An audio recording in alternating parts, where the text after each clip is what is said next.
Dunia ini memang sungguh luar biasa. Berbagai persaingan, kekuatan, ekonomi, geografi, populasi, sumber daya, militer, identitas nasional, dan diplomasi. Sehingga negara Amerika Serikat dikatakan sebagai negara adik kuasa dan selalu ikut dalam perang. Nah, mari kita mencoba membahas sejarahnya. Pada akhir abad ke-19, Amerika Serikat mulai diakui sebagai kekuatan yang besar di dunia. Amerika Serikat mulai dapat julukan sebagai Grand Power di tahun 1898 setelah ia mengalahkan Spanyol dalam perang antara Spanyol dan Amerika.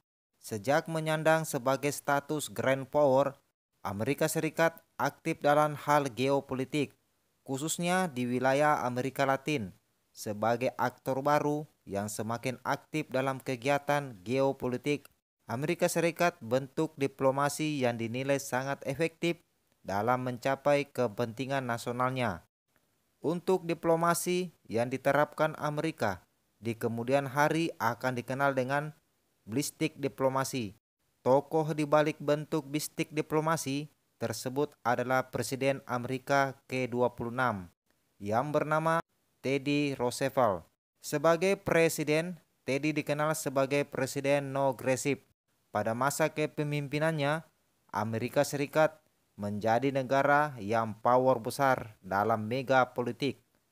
Melalui kebijakan luar negerinya, istilah tersebut berasal dari pidato Teddy pada tanggal 2 September 1901. Saat itu, ia masih menjabat sebagai wakil presiden William McKinley. Setelah 4 hari semenjak pidato Teddy, Presiden William tiba-tiba terbunuh. Hal ini, Teddy diangkat menjadi presiden pada 4 September 1901. Saat menjabat sebagai presiden, Teddy dikenal dengan balistik diplomasi sebagai manuver diplomasi, khususnya saat Amerika Serikat sedang gencar-gencarnya melakukan intervensi dan memperkuat pengaruhnya di negara-negara Amerika Latin. Sebagai fermentasi dari doktrin Monroe, konsep balistik diplomasi intinya adalah jalur tengah, permulaan diplomasi dan paksa dengan kekuatan militer dalam mencapai kepentingan Amerika Serikat. Dalam berdiplomasi dengan negara lainnya, Amerika mengutamakan negosiasi. Namun, di balik diplomasi ini, Amerika Serikat juga memiliki kekuatan militer yang siap digunakan jika negosiasi tersebut tidak mencapai harapan atau ketika kepentingan nasional Amerika Serikat tidak terpenuhi. Layaknya sebuah pentongan besar yang siap sedia digunakan untuk menyerang negara lain. Singkatnya, mirip seperti diplomasi Kekaisaran Inggris. Kekuatan militer hanya menjadi ancaman bagi negara lain dan bukan sebagai instrumen utama yang digunakan dalam mencapai kepentingan nasionalnya. Sekalipun kekuatan militer bukan menjadi instrumen utama dalam mencapai kepentingan Amerika Serikat, hal ini menjadi kunci dalam penerapannya. Karena militer berperan penting dalam menentukan hasil negosiasi sesuai dengan keinginan Amerika Serikat. Untuk mendukung kebijakan luar negerinya, Amerika memutuskan untuk meningkatkan kekuatan militernya, terlebih lagi bagi armada perangnya, sehingga Amerika Serikat cukup kuat untuk memaksa negara lain dalam bernegosiasi atas perintah dari presiden. Amerika Serikat juga mengadakan militer show off pada tahun 1907, di mana Amerika Serikat 16 kapal perang yang dikenal sebagai Green White Fleet untuk sebuah tur keliling dunia sambil singgah di beberapa negara lainnya sebagai cara untuk memperlihatkan kekuatan perang Amerika Serikat.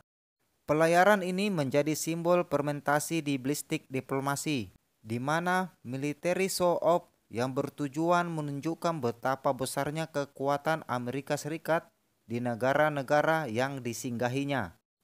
Seperti yang diuraikan sebelumnya, kegiatan ini dilakukan Amerika Serikat ketika memperkuat pengaruhnya di negara-negara Latin sebagai kebijakan intervensi Amerika Serikat di wilayah Amerika Latin yang terjadi di masa Presiden Teddy yang dikenal sebagai Roosevelt Corollary. Kebijakan ini didasarkan oleh kebijakan Monroe. Singkatnya adalah kebijakan luar negeri dari Amerika yang bertujuan untuk melindungi negara di kawasan Amerika Latin dari pengaruh kekuatan imperialisme baru dari Eropa. Khususnya pertama dari penerapan diplomasi ini adalah saat menyelesaikan krisis internasional yang melibatkan Venezuela, Inggris, dan Jerman pada tahun 1902. Dua negara yang terkenal ini memutuskan untuk mengirim kapal perangnya untuk memblokade. Mengapa hal ini bisa terjadi? Itu karena pemerintah Venezuela memutuskan untuk menolak membayar utang luar negerinya kepada kedua negara tersebut. Hal ini menimbulkan ketegangan lebih lanjut yang akhirnya membuat negara adidaya memutuskan mengancam kedaulatan Venezuela guna memaksa agar membayar utang. Amerika yang tidak mau melihat negara adidaya Eropa memperbesar pengaruhnya di Amerika Latin melakukan intervensi dengan menekan Jerman dan Inggris serta menghentikan blokade laut terhadap Venezuela. Ia mengancam mereka dan melakukan perundingan sambil mengirimkan angkatan perangnya untuk menjamin agar tidak ada kekuatan militer di wilayah Venezuela. Akibat tekanan Amerika Serikat melalui kekuatan militernya, Inggris dan Jerman setuju melakukan perundingan tersebut. Hal ini berpengaruh positif dalam mengakhiri krisis Venezuela. Tahukah kalian bahwa sebelum Presiden Teddy memimpin, pernah ada masa kepemimpinannya berhasil membuat Jepang memutuskan membuka diri dengan mengirimkan Maritime Ferry dan armada kapal perangnya. Tentu ada begitu banyak faktor yang menyebabkan kemajuan Amerika Serikat. Misalnya, beberapa pengaruh pengusaha terkenal seperti Cornelius Vanderbilt, John Rockefeller, Andrew, J.P. Morgan, dan Henry Ford. Selain bisnis ekonomi perdagangan, ada juga faktor-faktor seperti kebijakan imigrasi, stabilitas nasional, hukum, kebebasan beragama, dan faktor lain yang turut berpengaruh. Walaupun demikian, balistik diplomasi tetap memiliki pengaruh tersendiri. Misalnya dalam hal pembangunan yang memberikan efek sangat positif bagi perekonomian Amerika Serikat, seperti halnya Suez Canal bagi Kekaisaran Inggris.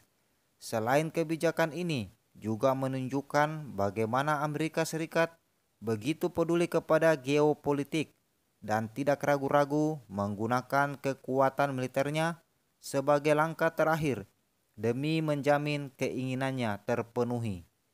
Dalam satu kasus yang paling terkenal dalam hal ini, penyelesaian perang antara Rusia-Jepang pada tahun 1905.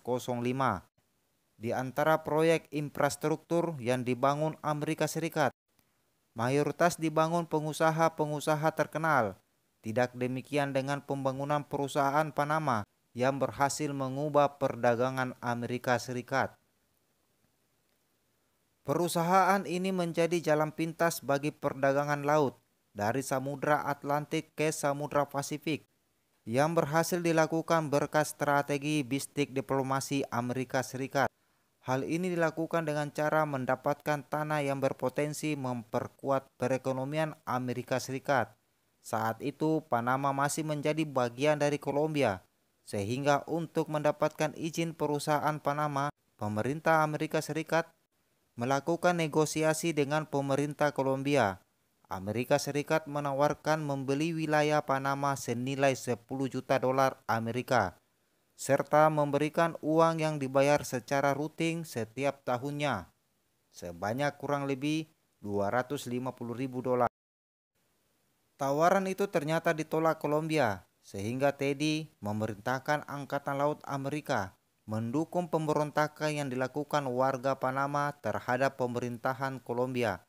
Berkat dukungan Amerika Serikat, pemberontakan warga Panama berhasil mengalahkan pemerintah Kolombia yang menyebabkan wilayah Panama berhasil memisahkan diri dari Kolombia. Setelah merdeka, Amerika Serikat memperoleh imbalan dari Panama berupa akses wilayahnya untuk membangun tulisan Panama.